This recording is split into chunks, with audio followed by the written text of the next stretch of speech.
Criminal না, that is absolutely right. আমি আশা করব যে আমার এই কন্টেন্ট বা এই আলোচনাটা আপনারা দেখবেন, কারণ এই সংবাদ সম্মেলনে আমি নিজেও ছিলাম। আজকে যে সংবাদ সম্মেলন হয়েছে, বাংলাদেশ ক্রিকেট বোর্ডের যে ইন্টিগ্রিটি ইউনিট এবং অ্যালেক্স মার্শাল নামে ভদ্রলোককে যে দায়িত্ব দেওয়া হয়েছে বিপিএল কে শুদ্ধ করার জন্য, ফিক্সিং দূর করার জন্য, সেই দায়িত্ব পাবার পর আমরা প্রথমবার সাংবাদিকরা সংবাদ সম্মেলনে তাকে পেয়েছিলাম এবং তাকে প্রশ্ন করেছিলাম আমি এবং আমার সহকর্মীরা। তো অধিকাংশ ক্ষেত্রে আসলে অ্যালেক্স মার্শাল সেই প্রশ্নগুলো যতটুকু এন্টারটেইন করেছেন, উত্তর দেওয়ার চেষ্টা করেছেন, তার থেকে বাংলাদেশ ক্রিকেট বোর্ডের আইনজীবী হিসেবে যিনি ছিলেন মাহিন ভাই, তাকেই আসলে অনেক বেশি প্রোঅ্যাক্টিভ মনে হয়েছে টু গিভ দ্য অ্যান্সার্স। দেখুন, আজকে যে সংবাদ সম্মেলন হয়েছে সেই সংবাদ সম্মেলনের কয়েকটা জিস্ট রয়েছে।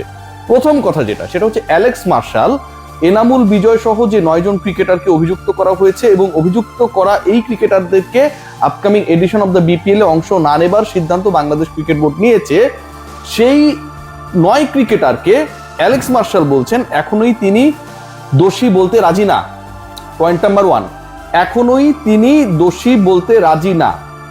আমি প্রশ্ন করেছিলাম যে আউট অফ দিস 9 ক্রিকেটার্স, ধরেন দেখা গেল 50% অর 7 ক্রিকেটার্স তারা নট ফাউন্ড গিলটি, মানে তাদেরকে দোষী পাওয়া গেল না আফটার দ্য ইনভেস্টিগেশনের পরে এই 9 ক্রিকেটারের মধ্যে যদি 1 জনকে, 5 জনকে, 7 জনকে দোষী পাওয়া না যায়, তাহলে এটার ক্ষতিপূরণ কে দেবে? তারা তো বিপিএল খেলতে পারলো না। অ্যালেক্স মার্শালের অ্যান্সার ছিল যে রাইট নাও এটার উত্তর তার কাছে নাই। বাংলাদেশ ক্রিকেট বোর্ডের আইনজীবী আবার এই প্রশ্নের উত্তরে পরবর্তী সময়ে তিনি যখন ফ্লোর নিলেন, তিনি ব্যাখ্যা করার চেষ্টা করলেন যে বাংলাদেশে এখন তো অনেকেই আমরা দেখছি ধরপাকড় চলতেছে, অনেককে জেলে ভরা হচ্ছে, পরবর্তীতে এদের মধ্য থেকেও তো আসলে অনেককে দেখা যাবে যে তারা দোষী না, আবার জেল থেকে বের হয়ে আসছে। তো যারা জেলে ছিল অথবা যাদেরকে জেলে ঢুকানো হয়েছে, অদ্ভুত ধরনের যুক্তি দেওয়া হয়েছে, ঠিক আছে?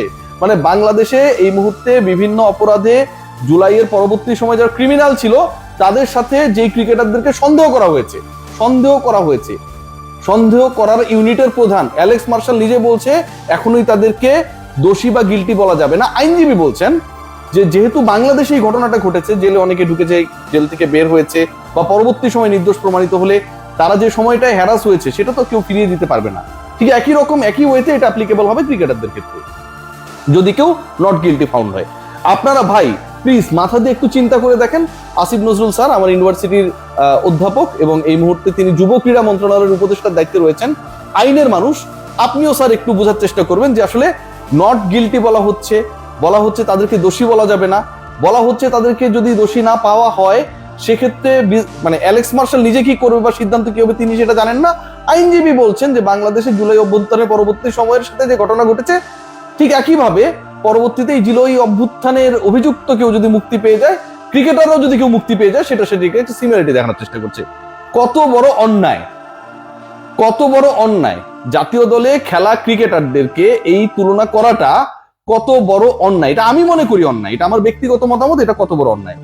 দ্বিতীয় যেটা, এই ক্রিকেটাররা খেয়াল করে দেখুন, বাংলাদেশ ক্রিকেট বোর্ড যেদিন তাদেরকে নিষিদ্ধ করা হলো বা বিপিএল এ তারা অংশগ্রহণ করতে পারবে না সেই সিদ্ধান্তটা দেওয়া হলো, ক্রিকেট বোর্ডের মিডিয়া রিলিজ দেওয়া হয়েছিল। সেই মিডিয়া রিলিজটা এই মুহূর্তে আপনারা নিশ্চয়ই দেখছেন, এবং সেই মিডিয়া রিলিজ দিয়েছে কিন্তু নট মিডিয়া ডিপার্টমেন্ট, আমজাদ ভাই ডিপার্টমেন্ট কিন্তু এটা দেয়নি। মিডিয়া রিলিজ যিনি দিয়েছেন বা যারা দিয়েছে সেটা হচ্ছে বিপিএল গভর্নিং কাউন্সিল। যেই গভর্নিং কাউন্সিলের প্রধান হচ্ছে স্বয়ং বোর্ড প্রেসিডেন্ট ফারুক আহমেদ, আমিনুল ইসলাম বুলবুল, এবং যেই বোর্ড গভর্নিং কাউন্সিলের সদস্য সচিব ইফতেখার রহমান মিঠু আজকে সংবাদ সম্মেলনে, যেখানটা সংবাদ সম্মেলন হচ্ছিল তার পাশে চেয়ারে বসেছিলেন। এখন এই মিডিয়া রিলিজটাতে কি ছিল একটু আমরা বোঝার চেষ্টা করি। আমার ইংলিশ দ্যাট মাচ গুড না, তাও বোঝার চেষ্টা করি। মিডিয়া রিলিজে স্পেসিফিক ভাবে যে ব্যাপারটা লেখা ছিল যে, খেয়াল করে দেখুন, this is a BPL specific measures taken to ensure fairness of the investigation process and to protect the integrity of the league.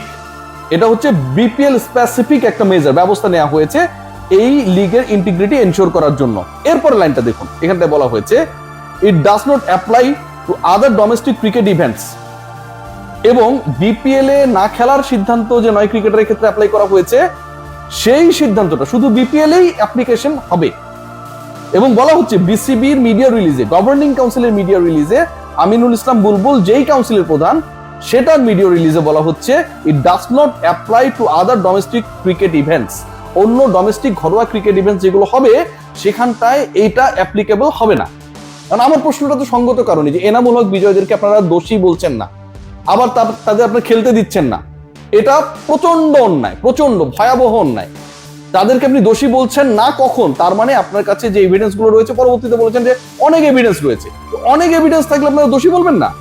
এতগুলো সাংবাদিকের সামনে আপনারা যখন সংবাদ সম্মেলনে আসলেন, যাদেরকে গিলটি বা দোষী বা সাসপেক্ট মনে করা হচ্ছে তাদের ব্যাপারে আপনার যদি অনেক এভিডেন্স থাকে, 900 পেজের সেই রিপোর্টটা দেওয়া হয়েছে, I pay my full respect on that report and the committee, তাহলে আপনি কেন দোষী বলবেন না? Point number 1।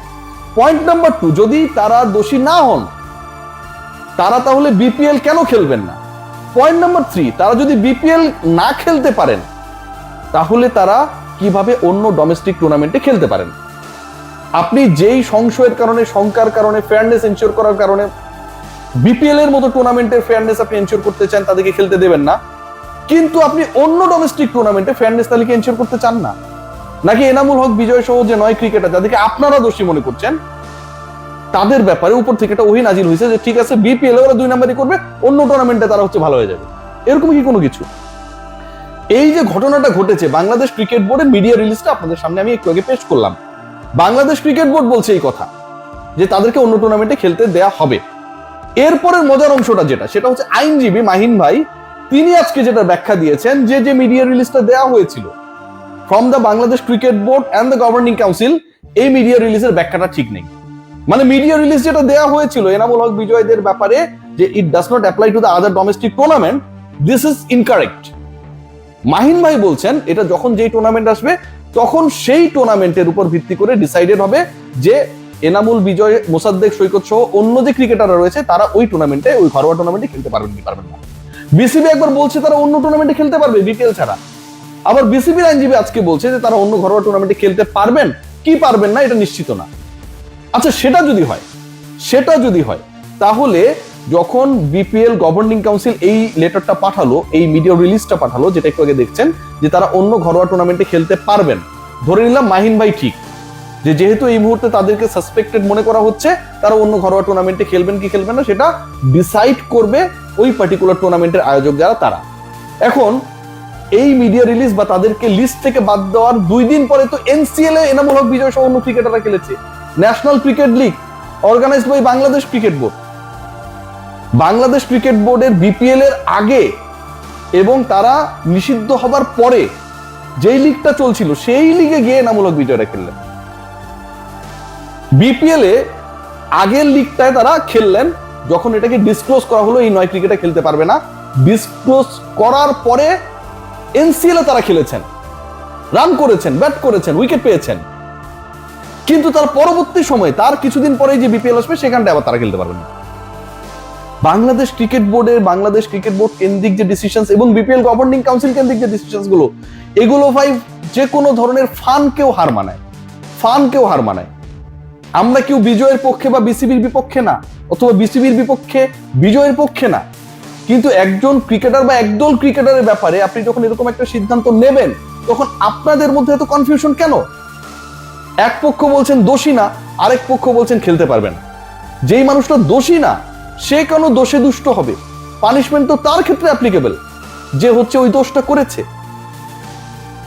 আমার মাথায় আসে না আজকে যে ঘটনা ঘটেছে, যেভাবে এটার ব্যাখ্যা দেওয়া হয়েছে, অ্যালেক্স মার্শাল যেভাবে বলেছে যে এরা যদি নির্দোষ প্রমাণিত হয় তাহলে আসলে এটার ব্যাপারে কি হবে এটা আমার জানা নেই।